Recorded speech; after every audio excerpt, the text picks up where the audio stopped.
Isaya bado kelita dana kai ota dana ma pasero ya Felicia kukuji api dikini merod kima kawi modu pisang kaya mudo kue ma dia pi gunya le papia she tuwe jisu de shibare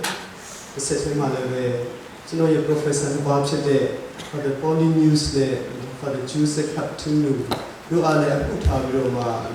이구 나오고 저는 pronunciation 잘 봐라 시작해서 요 이구 나오고 이구 보는 지면에 이 Saint Teresa 랜신 데 딜라시 인테이카이 마지게ဖြစ်တဲ့ Saint Maria Valley de wa no kurosi alo no dike wele alo mingla ba lo no set chi ba mingla lo ပြောတဲ့အခါမှာဒီကနေ့မှာဆိုရင်အကြောင်းအရာနှစ်ချက်ရှိတယ်ပထမတစ်ချက်ကဘာလဲဆိုရင်ကျွန်တော်အစမှာပြောခဲ့သလိုမျိုးတစ်ခေတ်မှာကောင်းကင်ဘုံခံနော်ပြည့်စုံခံရတော့ပွဲကျင်းပနေကြတယ်ဒီကြောင်းရဲ့ဒီ seminary ရဲ့ကြောင်းပွဲလေးဖြစ်တယ်တစ်ဆက်တည်းမှာလည်းပဲsister ခုနှစ်ပါးရဲ့သင်္ကန်းဝတ်ယူခံယူခြင်းနဲ့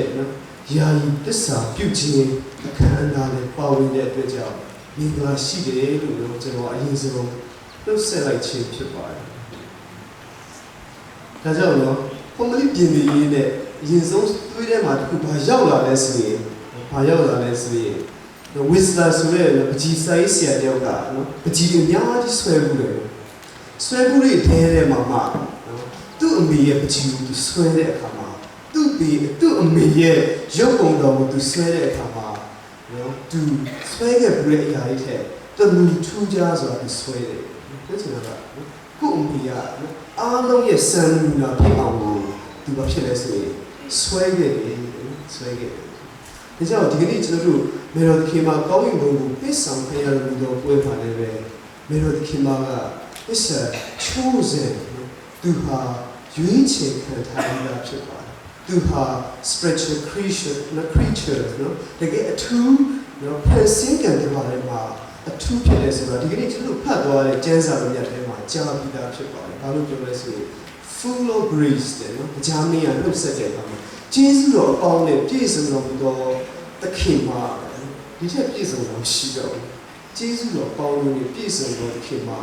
ဘာဆက်ပြောလဲဆိုရင် you just got favor from God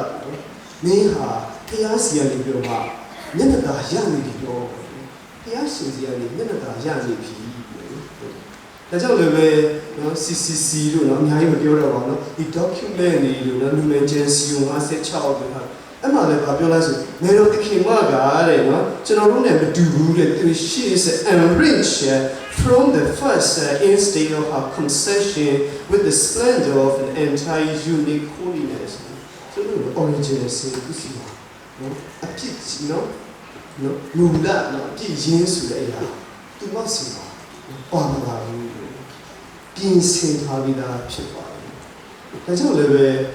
မေတော်သခင်မကဘယ်နဲ့တဲ့ကိုထင်ရှားပြတဲ့အခါမှာလည်း I am the immaculate conception သူပြောလို့မိတဲ့ငါဟာအဖြစ်မဲ့တည်တော်မူသောသခင်မဖြစ်တယ်လို့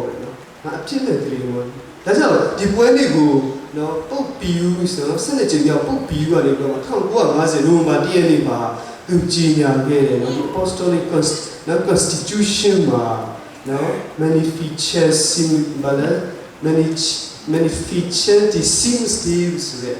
ဒီစောင့်ကြိုးတော်နဲ့ပါဒီ document တွေမှာသူကြီးညာခဲ့ဘာလဲဆိုရင်မေတော်ခင်မကောင်းကင်ဘုံကိုပြည့်စုံခံရခြင်းဟာခန္ဓာကိုယ်ဝိညာဉ်ရောပြည့်စုံခြင်းခံရပါလေဆိုပြီးပုတ်ဒီဟန်ကြီးကလည်းကြီးညာခဲ့ပါကြီးညာခဲ့တာဒါကြောင့်ဒီပွဲကိုကျင်းပရခြင်းမှာကျွန်တော်အတွေ့အထဲမှာတခုပဲဝင်လာတာဘာလဲဆိုရင်ကျွန်တော်တို့ကလည်းပဲဖျားစီကလာတဲ့အတွက်ကြောင့်ကျွန်တော်ကလည်းပဲနောက်ဆုံးကျွန်တော်ရဲ့ပန်းတိုင်ရလည်းဖျားစီပဲပြန်သွားရမယ်ဆိုတဲ့ထောက်ရှုချက်တွေရတယ်ဒါကြောင့်မေတော်ခင်မတော်ကြင်ကြံနေလို့ဒီရပဲဖျားကပြင်ဆင်ထားပေမဲ့လည်းပဲသူ့ဘဝမှာကြင်ကြံမှုတစ်ခုရာပဲတစ်ခုပဲရှိတယ်တချို့ကဖြေကြတယ်သူမရဲ့နှိမ့်ချခြင်းဖြစ်မှာပါသူ သူမရဲ့ယုံကြည်ခြင်းဖြစ်မှာပါသူမရဲ့ချစ်လေးမြတ်ခြင်းဖြစ်မှာပါပါရမီတွေအများကြီးပြောကြတယ်ဒါပေမဲ့အဲ့ဒီဝိညာဉ်ဆိုင်ဆရာကဘာပဲပြောခဲ့လဲဆိုတော့သခင်ခရစ်တော်ကိုသူမဘဝမှာလက်ခံလိုက်ခြင်းလေရိုးရိုးလေးချစ်ခြင်းလေးပဲရိုးရိုးချစ်ခြင်းလေးဒါကြောင့်ဒီကနေ့ဂျာမင်းကလာပြီးအမိန့်တော်ပြန်တဲ့အခါမှာ yes ဒါခက်ခဲမယ်ဆိုတာသိတယ်ဒါပေမဲ့ yes သူလက်ခံလိုက်ဒါကြောင့်လည်းပဲသူ့ရဲ့အမတော် Elizabeth ဒီတွားရောက်ပြီးလေပတ်တဲ့အခါမှာဒီသူမခံယူထားတဲ့ joy ကိုပဲဘုရားရှင်ရှိမှာပဲကျွန်မပြောပါလေ Now my joy in Christ and with Christ and through Christ for Christ ဒါကိုပဲမဖြစ်လဲဆိုရင်သူ့အမတော်စီမှာ conversation လုပ်တဲ့အခါမှာသူတို့အပြန်အလှန်ဒါပြောကြတယ်ဒါကြောင့်တချို့ဘာပြောလဲဆိုရင် magnifique နော်ကျွန်တော်တို့နေ့တိုင်းညနေပိုင်းဆိုရွတ်ဆိုကြပါလေ evening prayer မှာဆိုရင်ဒါမေတော်ခင်မရဲ့စာလမ်းလို့ပြောကြတယ်တချို့ဒါမေတော်ခင်မကိုယ်တိုင်သူခံစားချက်နဲ့ယဉ်ပြီးသူဆက်ထားတဲ့တခြင်းလို့လည်းတချို့ကပြောကြတယ်သူဟောဖေဟာကဘလောက်ကောင်းရလဲဆိုတဲ့အရာကိုသူပြန်ပြောပြဟောအဲ့ဒီဒါကြောင့်ဒီနေ့ဆရာတို့လည်း first profession နော်တင်ငန်းဝတ်ယူခံယူခြင်းနဲ့ယာယီဂရိတာဂရိတ္တစာပြုခြင်းဆရာတို့ဘဝလည်းပဲဆရာတို့ရဲ့ဘဝလည်းပဲ through this association ဆိုတဲ့ little way association အဖြစ်နော် for Christ and in Christ and with Christ and through Christ ဖြစ်သွားတယ်။ဒါကြောင့်လို့ဆရာတို့ရဲ့ constitution number မှာ article 94မှာရေးထားပါတယ်။တင်ငန်းရဲ့အဓိပ္ပာယ်ကဘာလဲဆိုရင်ခရစ်တော်နဲ့သူ့ရဲ့အသင်းတော်အားမိမိတို့ကိုယ်ဆက်ကပ်ပူဇော်အနန္တထားတဲ့အသက်တာဖန်လက္ခဏာကိုကျွန်မဆောင်ပါတယ်ခရစ်တော်ကိုကျွန်မအနန္တထားခရစ်တော်ကိုအနန္တထားတယ်ဝိညာဉ်သင်္ကန်းကြီးတဲ့အသွေးစိတ်ဝိညာဉ်ပဂရိဖြူစင်ခြင်းယုံသားခြင်းနဲ့သူတော်စင်တို့၏မြင့်မြတ်သိမ်မွေ့သောဝတ်စားစင်မှုကိုလည်းပြတ်သားတဲ့ဖန်လက္ခဏာဆောင်လို့ရတယ်တော့ကြာဆိုဆက်ခုပြထားတဲ့ကချင်ယူရသူ့ရဲ့ယူရဝတ်စုံမြင်မှာဟုတ်တော့ချင်းဝတ်စုံဝတ်ထားတာမြင်မှာမဟုတ်တော့ဘူးကရင်ဝတ်စုံဝတ်ထားတာမြင်မှာမဟုတ်တော့ဘူးဒါတော့ဖခင်အတွက်တရံဆောင်သွားတော့ I'm the symbol for Christ I'm the instrument for Christ I'm the instrument for the church ဖြစ်သွားပြီပြီးရင်ဘာပြောလဲဆိုရင်တော့ကျွန်တော်ကြိုက်တာတစ်ခုရှိတယ်လောကကြီးတဲ့တင်တို့ကိုမပိုင်ဆိုင်ကြောင်းကျွန်တော်ကြားလိုက်ပြီလောကကျွန်တော်မပိုင်ဘူးကျွန်တော်မပိုင်လို့ဘူးလေလာထိနေတော့ညသူတို့ဟာဒီ habit ကိုတိလရှင်ဝိယုံကိုဝတ်ဆင်ကြတယ်လို့ပဲသူတို့တစ်ဆက်ထဲမှာလည်းဘာလဲဆိုရင်စင်ကြယ်ခြင်းနာခံခြင်းဖြူစင်ခြင်းဆိုတဲ့အရာလည်းသူတို့ဘဝမှာဖြစ်လဲဆိုရင်သူတို့ဝတ်ဆင်ကြတော့မှာပြောချင်တာကခရစ်တော်ကသူတို့ဘဝမှာဖြစ်သွားမလဲဆိုရင်မေတော်သခင်မလိုပဲအနန္တရှင်မှာရခဲ့တဲ့တရားနဲ့မိန့်တော်ပြန်မှာရခဲ့တဲ့ yes အတိုင်းပဲသူတို့ရဲ့ဖြူစင်သူတို့ရဲ့ဘာလဲဆိုရင်စင်ရင်ခြင်းကဘာဖြစ်မလဲဆိုရင် treasure က treasure ကဘာသူဖြစ်သွားလဲဆိုရင်ခရစ်တော်ပဲဖြစ်သွားတော့တခြားလောကမှာမစိတ်ဝင်စားတော့ money စစ်ကြောင်းပေါ့နော် treasure ကဘာလဲဆိုရင်ခရစ်တော်စီမှာရှိတယ်အောင်မြင်ခြင်းဆိုတာကခရစ်တော်စီမှာပဲကျွန်တော်က treasure ရှိတယ်ဆိုတာသူတို့ပြခြင်းဖြစ်တယ်တစ်ဆက်တည်းမှာလည်းပဲသူတို့ရဲ့ဘာလဲဆိုရင်ဖြူစင်ခြင်းက chastity ကဘာဖြစ်မလဲဆိုရင်သူတို့ရဲ့နှလုံးသားကဘာဖြစ်သွားလဲဆိုရင် entirely his တကယ်ခရစ်တော်ရဲ့အိုင်စင်ဖြစ်တယ်ဒါကြောင့်သူကပြောကြတယ်ဆိုကျွန်တော်ကခရစ်တော်ရဲ့အတင်းတော်နဲ့မင်္ဂလာဆောင်လိုက်ပြီးဆိုနော်ကျွန်တော်တို့ဆိုဘုန်းကြီးတွေဆိုဘာဝိကြတယ်ဆိုလက်ကလေးမှာ cross ကလက်ကလေးမှာနော်ဟိုဘာလဲရင်းဝိကြတယ်နော်ဘာလဲဆိုရင်လက်စုပ်ဝိကြတယ်လက်စုပ်ကျွန်တော်ကြည့်ကြတော့အော်ဒီကောင်ကလက်ထပ်ထားပြီးတော့လေကောင်းထီးနေတော့ဟာတာကြောနော်ဒါဆိုတော့ obedience အဖြစ်သူတို့ဘာဖြစ်သွားလဲဆိုရင် being united to God's way ဖခင်ရဲ့အလိုဆန္ဒနဲ့ဒီလုံးသွားတယ်ဖြစ်သွားပြီတဲ့ဘာအဖြစ်လဲဆိုရင် through your superior through your rule of life constitution တွေတင်းရဲ့အကြီးအကဲတွေနဲ့တင်းရဲ့ဒါတွေကဘာလဲဆိုရင်ဖခင်နဲ့အလိုဆန္ဒနဲ့ကိုက်ညီသွားပါပြီဒီခေတ်မှာအာဏာကြီးဖြစ်နေတဲ့အချိန်မှာဒီခေတ်မှာစီးပွားရေးတွေတောင်းကျမ်းနေတဲ့အချိန်မှာဒီခေတ်မှာနောက်တစ်ယောက်တစ်ယောက်ယူနေတဲ့ခေတ်မှာထားပါလို့နော်ဒါကျွန်တော်အနေနဲ့မှားကောင်းမှားလို့ဖြစ်နေတဲ့အချိန်မှာသူတို့ကဒါကိုမရှိတော့ဒါမျိုးတွေဒါကြောင့်ဆက်စလို့ကျွန်တော်တင်စားချင်တာ you are the woman of faith မေတော်သခင်မလို့ you are the woman of love and you are the woman of ဘာဖြစ်လဲဆိုရင်နော် courage ဖြူစင်ခြင်းတွေနာခံခြင်းတွေဒါတွေယူခြင်းအဖြစ်သူစရာ ယုံကြည်တဲ့သူကဖျားပဲဖြစ်သွားတယ်ချစ်ချင်းနဲ့တာလည်းပဲဖျားအတွက်တင်းတော်အတွက်ပဲဖြစ်သွားပြီးတော့မှတစရဲ့နာခံခြင်းနဲ့ courage တက်တည်နေတယ်မှာဖြစ်လဲဆိုရင်လှုပ်ဆောင်သွားတော့မှာဖြစ်သွားတယ်ဒါကြောင့် Saint Teresa of Avila ကပြောလဲဆိုရင် your religious habits နော်ဒါဆိုတော့ဝတ်စင်တဲ့သူတို့စင်ဝတ်ယုံကကျွန်တော်ဝတ်နေတဲ့ကျွန်တော်ရဲ့ gas shop ကကျွန်တော်ရဲ့ habit က last night habit ကဘာဖြစ်မလဲဆိုရင် it's a silent harmony every day နေ့တိုင်း harmony ကစားနဲ့ပြောစရာမလိုဘူးပဲနော်တိတ်ဆိတ်စွာနဲ့နေ့တိုင်းလူတိုင်းကိုဘာဖြစ်လဲဆိုရင်ရိုက်ခတ်သွားတယ်ရိုက်ခတ်သွားတယ်ဒါကြောင့်ဒါပေမဲ့ပင်ပန်းတာတွေတော့ရှိမှာပေါ့ခက်ခဲတာတွေတော့ရှိမှာပေါ့မယ်လိုဒီကတော့မေးကြည့်ပါလားသူတို့ခဏလေးကောင်းကိုမတက်ခင်မေးခဲ့အောင်ပဲဒါရမ်းလွယ်မှာပဲတော့အခုတော့ကောင်းကိုတက်သွားပြီပေါ့ဒါနဲ့သူမလည်းပြောမှာပဲခက်ခဲတာပဲခက်ခဲတာဒါပေမဲ့ she's a woman of faith and she's a woman of love and she's a woman of courage ဖြစ်တဲ့အခါမှာဖျားပဲအမြဲတမ်းချိန်ခွေနဲ့ချိန်တဲ့အခါမှာတာနေတဲ့အခါမှာယူတော့ယူတယ်ဘယ်သူကယူလဲဆိုဖျားပဲယူတယ်ကျွန်တော်ဟာစကားတော့လည်းကြံတယ်ပေါ့ခက်တော့ခက်ခဲတယ်ဒါပေမဲ့ဒီခက်ခဲတာကအခုကချင်ဝတ်စုံကြီးကိုစွန့်ပြီးတော့တခြားဝတ်စုံနော်ပြောစရာတင်းတိုင်းတက်မှတ်ထားတဲ့ဝတ်စုံ habit ကိုဆောင်တော့မယ်ဆိုတာခက်ခဲမှန်းသိတယ်နောက်အကုန်လုံးချုပ်ကြည့်ရမှာသိတယ်ဒါပေမဲ့ is for Christ ပြောတဲ့အခါမှာဘယ်တော့ဒီမှာခက်ခဲတာပဲလို့သူဆုံးတတ်တော့ဘာဖြစ်မလဲဆိုရင်သူပြောနေမှာဒါကိုလောက်ရတာသူပြောနေတာနောက်ဆိုတော့ဘုရားရှိတယ်ဘုရားရှိတယ်ဆိုတော့ဒါကြောင့်ဆရာရဲ့နော်ယဟန်နာမလေးဖြစ်တဲ့ Saint Teresa Saint Teresa Child Jesus ကိုပဲကြည့်ပါလို့သူပြောတယ်နော် my vocation is love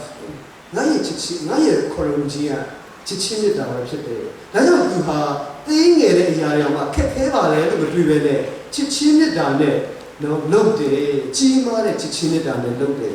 ဒါကြောင့်အခက်အခဲတွေထဲမှာသူမျက်နှာဖျားရှင်ကိုအပြုံးမပြတ်ဘူးညှိုးငယ်မသွားဘူးလေဖျားရှင်ကစိတ်မပြတ်ချင်ဘူးကွာ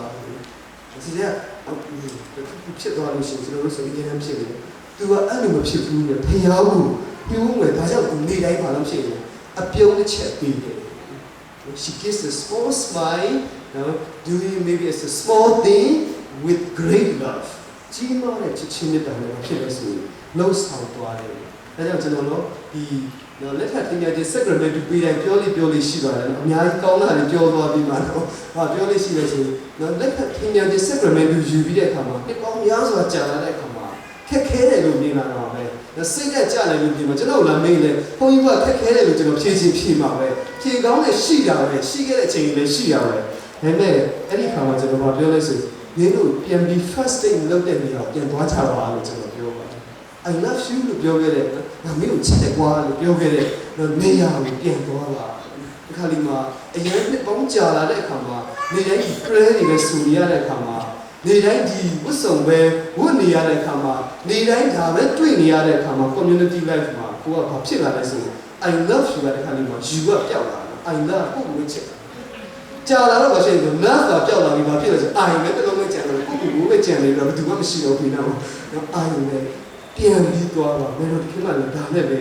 နော်ဒါကြောင့်နော်ကျွန်တော်ခရိယန်တွေလည်းပဲဒီကနေ့ပွဲချင်းပါခြင်းအပြင်ကျွန်တော်ရဲ့ image ကိုပြန်သွားမှာနော် Genesis မှာဖခင်ရဲ့ပုံကြီးနဲ့ဖန်ဆင်းခံထားရတဲ့ရွှေပုံတရံနဲ့ဖန်ဆင်းခံထားတဲ့ကျွန်တော်ဒီပုံကြီးဟာလည်းအမြဲတမ်းလှုပ်ဆောင်တယ်ဒါကြောင့်နော်အခု blessed ဖြစ်နေတဲ့ Saint Carlo ကပြောလဲဆိုရင်နော်ပြန်သွားလို့ရှိရင်မိတ္တူပုံစံနဲ့ပြန်မသွားနဲ့မာလာတဲ့ origin ပြန်လဲ origin တိုင်းပဲပြန်သွားပါဒါကြောင့်နော်ကောင်းရည်နိုင်ငံဆိုတာထူးဆန်းမှုဘူးလေဒါကြောင့်ခင်ဗျားကပြောလဲဆိုရင်ကောင်းရည်နိုင်ငံဆိုတာကမင်းတို့ရဲ့ကျွန်တော်ရဲ့အမြင်ပါပဲရှိတယ်ဒါပေမဲ့ဒါပြောလဲဆိုရင် repent နောက်ဒါပဲရှိပါဒါကြောင့်တချို့ပြောကြတယ်လက်ခံနိုင်တာမသိဘူးနော်ဝိသဒီပုံကြီးတွေပြောကြတယ်ပေါ့ကောင်းရည်နိုင်ငံဆိုတာထူးဆန်းတဲ့နေရာပေါ့ဒီဘာလို့အပြစ်တွေနဲ့ပြည့်နေတဲ့နေရာဟာဒုက္ခကိုဘယ်မှမသိဘူးပေါ့ဒါပေမဲ့ဒီပါဆက်ပြောလဲဆိုရင်နောင်တတရားနဲ့ပြောင်းလဲသွားတဲ့အပြစ်တွေနဲ့ပြည့်နေတဲ့နေရာပဲဖြစ်ပါတယ်ဒါကြောင့်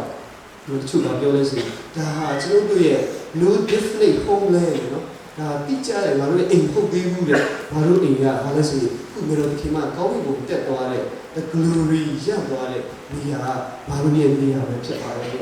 ဒါကြောင့်မျိုးတို့ဒီမှာကအမြဲတမ်း operation ထင်ရှားပြတယ်မှာသူအမြဲတမ်းပြောတယ်သူကကောင်းကင်ဘုံဘယ်လိုသွားမယ်လီးနဲ့ပြောပါတယ် ဘယ်လိုစုတောင်းကြတာဒါလည်းကောင်းရင်ကိုသွားမယ်နည်းပဲ the key to heaven and the way to heaven နော် this is authentic နော်တကယ်မှန်တရားပါဒါကြောင့်ဒီနေ့မှာကျွန်တော်တို့ဟာကောင်းကင်ဆိုတာပုံကိုဒီကိုမတွေးပဲနဲ့ဒါကျွန်တော်ထုတ်ရှုရတာတစ်ခါဒီမှာငယ်တော့ကျွန်တော်ဖြေလေးရှိတယ်ကောင်းကင်ဆိုတော့ဘာလဲဆိုတော့ပေါ်ပဲလေလို့ထုတ်ပြတယ်ဘယ်ကိုလည်းပဲမဆိုင်တယ်လို့ဟာလို့ねဒါကောင်းကင် is just here heaven is just here ကျွန်တော်ထဲမှာပဲဖြစ်ပြီးရှာဖွေတွေ့ရှိသွားပြီးတော့ရှာဖွေတွေ့ရှိသွားတဲ့အတိုင်းလက်တွေ့မှာလည်းလက်တွေ့မှာလည်းနော်တက်တည်ခံရတဲ့သူဒီဖြစ်ရင်ဒီစာရီရမယ်ဆက်လက်ခေါ်ကျေးဇူးပေါင်းတောင်းပေးကြပါစို့